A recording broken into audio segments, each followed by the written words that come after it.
네, 정부가 윤석열 정부 때 수립한 원자력 발전소 건설 계획을 그대로 추진하기로 했습니다. 이게 지난해 2월에 확정됐던 사안이라 시간만 허비했다는 비판이 나오는데요. 반대쪽에선 공론화 과정이 불충분했다는 불만을 제기하고 있습니다.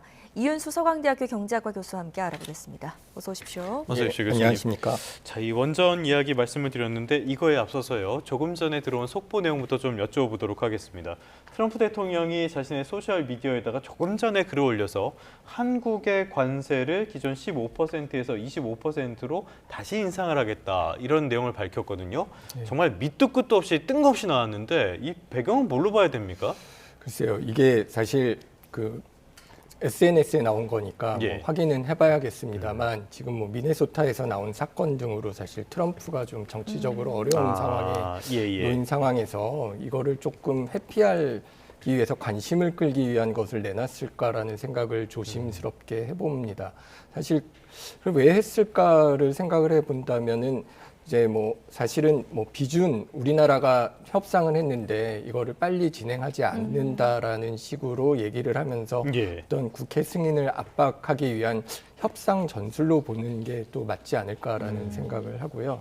이건 사실 트럼프가 그동안 관세라는 것은 일종의 협상 칩으로 사용해 왔다는 어떤 정책 함수로 쓰는 일관된 행동이었기 때문에 어떤 자국 산업을 위해서 그리고 이번 같은 경우는 자기의 정치적인 위기를 어떤 타개하기 위한 관심 돌리기 방을 위해서 쓴 뭐 강한 메시지로 볼 수 있는데요. 이런 것들이 반복이 되면 교역에 대한 불확실성이 커지기 때문에 우리나라의 뭐 환율이라든가 어떤 투자 결정에 굉장히 어려움이 될 거라는 측면에서 좀 뭐 바람직한 것은 아니라고 보입니다만 일단은 뭐 시장은 트럼프의 말을 듣기도 하겠지만은 실제 집행 문서, 뭐 행정명령이라든가 CBP 지침 이런 것들을 더 주의 깊게 보고 실제 트럼프가 이런 식으로 하는 것들이 굉장히 자주 있는 일이기 때문에 얼마나 비중을 두고 따라가야 될지는 좀 관심 있게 지켜봐야 될 것 같습니다. 네, SNS에 올린 글만으로 이게 실제로 부과될 가능성이 있다고 보십니까? 사실 이게 협상을 저희가 쭉 봐왔지만 오랜 기간 협상을 통해서 결정을 한 거기 때문에 이거를 그렇게 SNS에 나온 말 갖고 뒤집기는 쉽지 않을 거라고 생각을 합니다. 예, 알겠습니다. 그럼에도 불구하고 트럼프라서 걱정이 되는 부분이 있는 건 사실인데 트럼프가 항상 이게 정치적인 위기에 처했을 때 극단적인 이야기들을 하면서 빠져나가는 경우들이 많단 말이죠. 만약에 실제로 부과됐을 경우에 우리 경제에 미칠 파장 이런 것들은 만만치 않은 거 아닙니까? 예, 그렇죠. 사실은 저희가 25%에서 15%로 낮추기 위해서 굉장히 많은 노력을 하지 않았습니까? 그리고 저희 최근에 원달러 환율이 올라갔던 어떤 대미 투자, 3,500억 불에 대한 내용이나 200억 불씩 매년 투자를 하기로 바꾸게 된 것도 사실은 그 관세를 낮추기 위한 노력이었는데 저희는 사실 그런 어떤 굉장히 미국에 대한 투자를 한다라는 것으로 그 관세를 피하기 위한 노력을 했는데 이제 와서 다시 관세를 올린다 그러면 사실 어떤 국제적인 신뢰 문제도 있고 우리나라 입장에서는 이게 뭐 투자뿐만 아니라 자동차를 중심으로 한 수출에도 영향을 받을 문제이기 때문에 뭐 경제에 좀 큰 문제가 위기가 그러니까 경제에 큰 영향을 미칠 것이라는 측면에서 주의 깊게 봐야 될 것 같습니다. 네, 아무리 SNS에 올린 글이라고 해도 우리 정부에서도 어떤 다음 스텝 대응 선택지가 있을 것 같은데 이거는 들어오는 대로 저희가 전해드리도록 하겠습니다. 원전 이야기 좀 해볼 텐데요. 정부가 원전을 더 지을지 말지 굉장히 고민을 하다가 결국 결정을 했습니다. 원래 계획대로 원자력 발전소를 추가로 짓기로 결정을 했는데 왜 이런 선택을 한 걸까요? 예, 사실 11차 전력 수급 기본 계획이라고 해서요. 매 2년마다 15년짜리 계획을 이제 내놓습니다. 이게 전기라는 게 발전소를 짓고 이런 것들이 굉장히 오래 걸리는 거기 때문에 2년마다 한 번 어떤 장기적인 계획을 내놓는 거고요. 이제 원래 계획대로라고 하면은 이제 작년 2월에 했던 계획에서는 이제 원전 두 기를 추가로 짓겠다라는 계획이 있었습니다만 탈원전 논쟁이 생기면서 이거를 다시 한 바퀴 돌아갔던 거죠. 그래서 이거를 보류를 했다가 어제 이제 김성환 기후에너지환경부 장관이 1월 26일 세종에서 브리핑을 하면서 11차 전기본, 그러니까 그 전력 수급 기본 계획을 우리가 전기본이라고 하는데 거기에 반영된 대로 신규 원전을 계획대로 건설하겠다라고 이제 발표를 한 겁니다. 사실상 원전을 짓어서 지금까지 논의가 됐던 AI 전력 수급이라든가 이런 문제를 좀 더 적극적으로 해결할 수밖에 없다라는 거 봐야 될 것 같습니다. 말씀하신 것처럼 그 배경에는 AI라든지 지금 전력 수요가 꾸준히 늘어나고 있다는 점을 꼽을 수밖에 없겠는데 원전 외에는 대안이 없습니까? 사실은 이 전력 수요를 본다고 생각을 한다면 그동안은 그 많이 논의됐던 게 이제 재생에너지였습니다. 네. 재생에너지는 아시다시피 뭐 장마 기간이라든가 어떤 바람이 안 분다든가 이런 어떤 기후의 변화에 굉장히 민감하기 그렇죠, 때문에 그렇죠. 날씨에 예. 따라서 이게 간헐적으로 중단된다라는 문제가 있습니다. 그리고 사실 그 AI 수요에 대해서 대응을 할 뿐만 아니라 어떤 AI에 대한 수요, 전력 수요뿐만 아니라 그 탄소죠. 저탄소 정책에도 반응을 해야 된다는 측면에서 우리가 움직여야 되는데 그렇다고 해서 이제 뭐 LNG 이런 것들을 고려해 볼 수도 있지만은 어떤 그 탄소 감축이라는 이중 제약이죠. 저희가 네. 전력 수요에도 대응을 해야 하지만 탄소도 감축해야 된다라는 제약을 고려를 한다면 재생에너지만으로는 단기간에 안정적인 전력을 특히 AI 데이터 수요에 필요한 전력을 보장하기는 이제 어렵다라는 판단이 이제 있었다라고 볼 수 있을 것 같습니다. 네, 이런 고민은 우리나라만의 문제가 아닐 텐데요. 지금 실제로 원전을 멀리하던 나라들도 최근 다시 비슷한 선택을 하고 있습니다. 해외에서 어떤 변화 나타나고 있나요? 예, 사실 재생에너지를 쓰려고 했던 나라들도 지금 말씀드렸던 개통이라든가 그다음에 어떤 그 유연성 그리고 이게 그 재생에너지를 쓰면 사실 저장을 해야 되기 때문에 배터리의 기술도 이제 따라와야 된다는 측면에서 일종의 원전 유턴 현상이라는 것이 이제 나타나고 있는 것 같습니다. 사실은 우리와 마찬가지로 안전에 대한 우려로 탈원전을 갔다가 최근에는 뭐 말씀드렸듯이 이제 AI나 데이터 전력 수요로 인해서 탄소 중립 목표를 우리가 생각을 한다면 다시 원전을 해야 되는 방향으로 가고 있는 거고요. 벨기에 같은 경우는 이 정책 자체를 뒤집어서 원래 2003년 그 원전을 이제 단계적 폐쇄를 규정하겠다고 했던 것을 이제 다시 그 법안을 폐지하면서 신규 원전까지 열어두는 방향으로 선회를 했고요. 그다음에 이거를 금지했던 이탈리아 같은 경우도 사실 국민투표로 원전을 사실상 금지했었는데 정부가 이제 원전 복귀를 위한 법을 승인을 했다라고 알려져 있습니다. 그리고 덴마크도 마찬가지로 SMR을 포함해서 신규 원전 기술의 가능성과 어떤 규제 리스크를 공식 분석하는 절차에 들어갔다고 알려져 있고요. 그리고 이제 미국 같은 경우는 특히 AI 데이터 수요가 굉장히 많은 나라인데 기업 수요가 AI에 대한 기업 수요가 이제 원전 유턴을 가지고 왔습니다. 대표적으로 잘 알려진 경우가 마이크로소프트죠. 데이터 전력 확보를 위해서 어떤 그 원전을 이용한 장기 전력 구매 계약, 우리가 PPA라고 부르는데 이거를 체결했고 AI 원전 수요를 위해서는 민간에서 원하는 것에 따라서 이제 원전을 다시 쓰는 방향으로 이제 움직이는 것들이 이제 전 세계에서 나타나고 있습니다. 알겠습니다. 뭐 독일에서도 심각한 실수였다고 인정을 할 정도니까요. 전 세계적으로 탈원전의 탈정책은 분명한 흐름인 것 같습니다. 자, 다음 소식으로 한번 넘어가 보죠. 오늘은 일단 시장에 굉장히 큰 변수가 하나 생겼습니다. 새벽에 나온 조금 전에 말씀해 주신 그 트럼프 이슈가 어떻게 시장에 영향을 미칠지는 지켜봐야 되겠는데요. 일단은 어제까지 상황을 봤을 때요. 5,000P는 달성을 했고 5,000P가 약간 주춤한 사이에 코스닥이 또 엄청나게 올랐어요. 어제는 거의 불기둥을 보여줬는데 어떤 상황이었던 겁니까? 사실 그동안의 상승 동력을 보면은 정책적인 덕을 많이 봤다라고 볼 수가 있습니다. 어떤 상법 개정 등 사실 코리아 디스카운트라고 불렸던 형태를 이제 축소하기 위한 기대가 밸류에이션을 끌어올리는 재료로 작동을 했고요. 이에 대한 정책에 대한 신뢰도가 많이 높아졌습니다. 그다음에 코스닥이 올라간 거는 보통 개인이 주도했던 코스닥 시장에서 기관이랑 외국인이 이번에는 수급을 주도했다라는 측면에서 개인만의 랠리가 아니다라는 점에서 긍정적으로 평가할 수 있을 것 같습니다.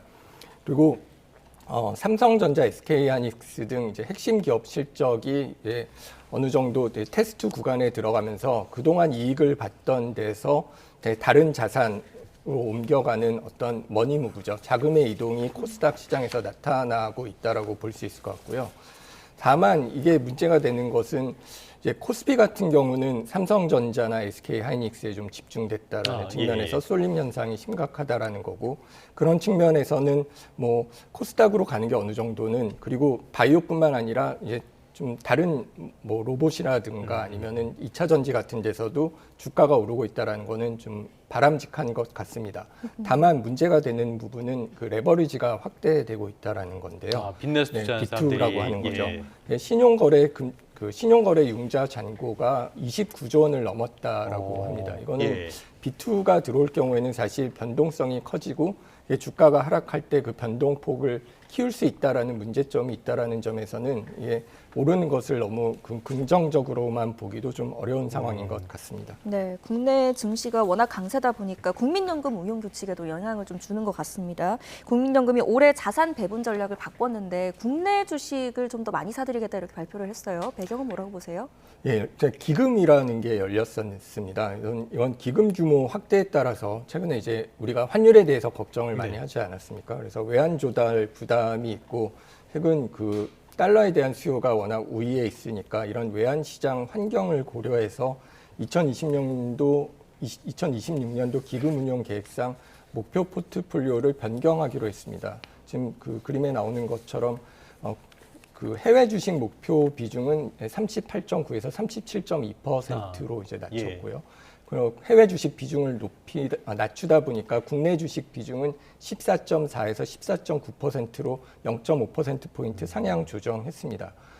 근데 추가로 중요한 포인트는 시장 변동성이 큰 경우에는 보통 이걸 맞추기 위해서 리밸런싱을 하는데 이 리밸런싱 이제 전략적 자산 배분이죠. 이런 것에서 이제 허용 범위가 이탈할 때 보통은 그 재배분을 통해서 이 비중을 유지를 하는데 이거를 한시적으로 유예했다라고 이제 결정을 내렸습니다. 그러니까 당분간 팔고 사고를 하지 않겠다. 이게 이제 뭐 올라갔다고 해서 갑자기 이제 국내 주식이 많이 오르면 국내 주식 목표 비중이 올라가는데 이거를 지금쯤 올라갔다고 해서 그 비중을 맞추기 위해서 급격하게 팔지 않겠다라는 얘기인데요.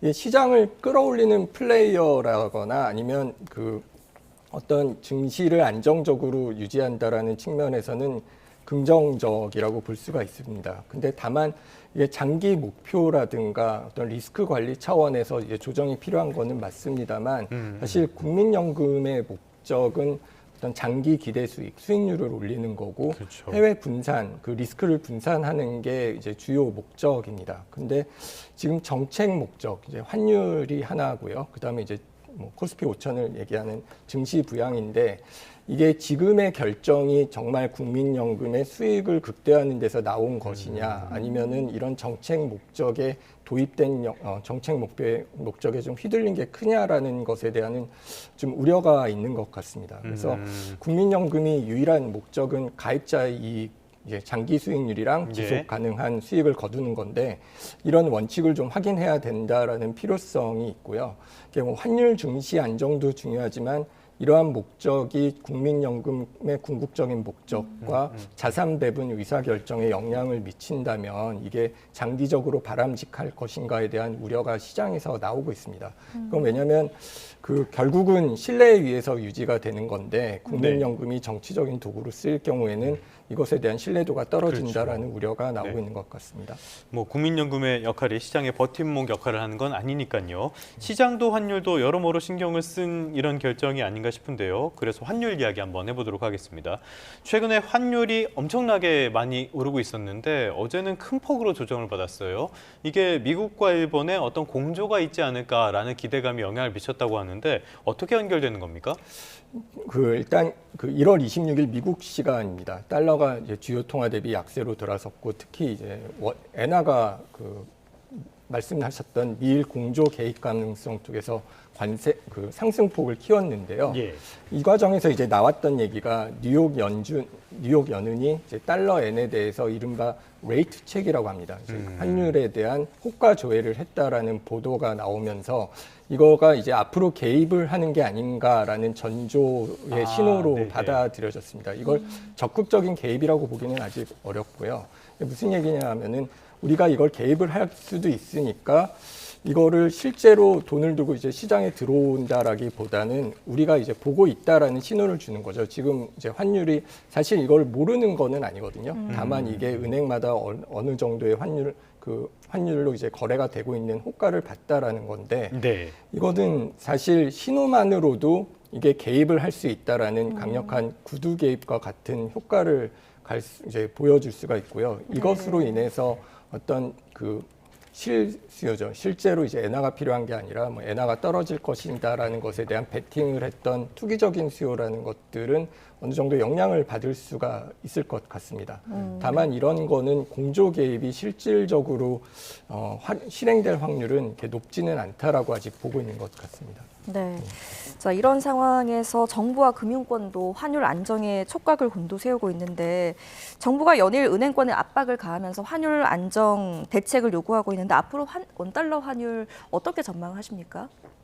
일단 이번에 어제 같은 경우에 뭐 1,440원대까지 내려온 거는 방금 말씀드렸던 어떤 미국 연은의 그 개입이나 아니면 예. 그 한미일 공조에 대한 가능성을 얘기를 하고 있기 때문인데요. 네. 근데 사실상 뭐 시장에서는 이거를 어떤 그 마러라고 합의, 그러니까 예. 플라자 합의에 빗대어서 이제 얘기를 하고 있습니다만은 말씀드렸듯이 그런 공조 시그널이 나오기는 하겠지만 실제로 이제 미국이 이런 걸 할 수 있겠느냐라는 측면에서 이거를 주의 깊게 볼 필요가 있는데요.